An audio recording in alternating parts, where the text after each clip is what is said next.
নমস্কাৰ, মোৰ নাম শ্ৰী ঋতুস্মিন ভট্টাচাৰ্য। মই যাদৱ গোস্বামী জাতীয় বিদ্যালয়ৰ বৰঙাবাৰী দশমমান শ্ৰেণীৰ ছাত্ৰী। নমস্কাৰ, মোৰ নাম শ্ৰী শংকৰজ্যোতি বৰা। মই জানুগুৰি জাতীয় বিদ্যালয়ৰ বৰঙাবাৰী দশম শ্ৰেণীৰ ছাত্ৰী। নমস্কাৰ, মোৰ নাম শ্ৰী আয়ুষ শইকীয়া। মই সপ্তম শ্ৰেণীৰ ছাত্ৰী। নমস্কাৰ, মোৰ নাম শ্ৰী ক্লাছ 6। নমস্কাৰ, মোৰ নাম শ্ৰী প্ৰণৱ চেতিয়া। মই অষ্টম শ্ৰেণীৰ ছাত্ৰ। নমস্কাৰ, মোৰ নাম শ্ৰী স্বৰাপ দত্ত। মই নৱম শ্ৰেণীৰ ছাত্ৰী। নমস্কাৰ, আমাৰ প্ৰকল্পটো হৈছে আৱৰ্জনা ভিত্তিক পানী শোধন আৰু বিদ্যুৎ উৎপাদন।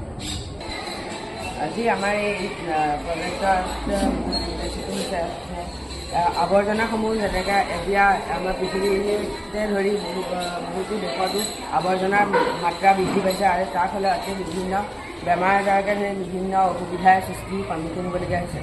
আমাৰ এতিয়া পবিত্ৰ গংগা নদীও আৱৰ্জনাৰ পোত খাই পৰিছে। সেইকাৰণে এই নদীসমূহ বিশুদ্ধ কৰিবলৈ আমি এই যন্ত্ৰটো উলিয়াইছোঁ। ইয়াৰ ফলত ইয়াৰ এই কনভাৰ্ট বেল্টেদি জাবৰবোৰ উঠি আহিব আৰু ইয়াত জমা হ'ব। তাৰপিছত জাবৰসমূহ ইয়াৰ পৰা উঠাই ইয়াত শুকাবলৈ ৰখা হ'ব। তাৰপিছতে জাবৰখিনি শুকোৱাৰ পিছত এই চেম্বাৰত আনি তাক জ্বলাই দিয়া হ'ব আৰু তাৰ পৰা যি পোহৰ উৎপন্ন হ'ব সেই পোহৰ আমি চ'লাৰ পেনেলেৰে কাৰেণ্টলৈ কনভাৰ্ট কৰিব পৰা যাব আৰু তাৰ পৰা ওলোৱা তাপে থাৰ্মষ্টিক জেনেৰেটৰে বিদ্যুৎ উৎপাদন কৰিব আৰু সেই বিদ্যুৎ আমি বিভিন্ন গাঁও তথা দেশৰ বিভিন্ন ঠাইলৈ স্থানান্তৰ কৰিব পৰা যাব। ইয়াৰ ফলত জাবৰৰ নিষ্কাশনো হ'ল আৰু বিদ্যুতৰ উৎপাদন অৰ্থাৎ আমাৰ মানুহৰ বাবে বিভিন্ন ধৰণৰ সুবিধাৰো এটা প্ৰয়োগ কৰা হ'ল। তাৰপিছত সেই জ্বলাই দিয়া ধোঁৱাৰ পৰা যি ধোঁৱা উৎপন্ন হ'ব সেই ধোঁৱাই মানুহৰ অপকাৰী গেছৰ সৃষ্টি কৰিব। সেই ধোঁৱা বিশুদ্ধ কৰিবলৈ এই পাইপেৰে ইয়াত এই চেম্বাৰলৈ যাব। এই কাৰ্বন সংশোধন চেম্বাৰত ইয়াত থকা বিভিন্ন গেছ কাৰ্বন মনক্সাইড, কাৰ্বন ডাই অক্সাইড আদি বিভিন্ন গেছসমূহ বিশুদ্ধ কৰা হ'ব।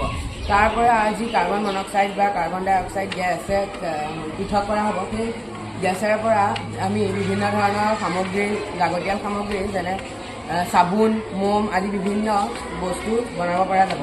তাৰপিছত সেই বিশুদ্ধ গেছ আমি বায়ুলৈ এৰি দিয়া হ'ব। ইয়াৰ ফলত এই উদ্যোগটো য'ত স্থাপন কৰা হ'ব তাৰ কাষৰ যিসমূহ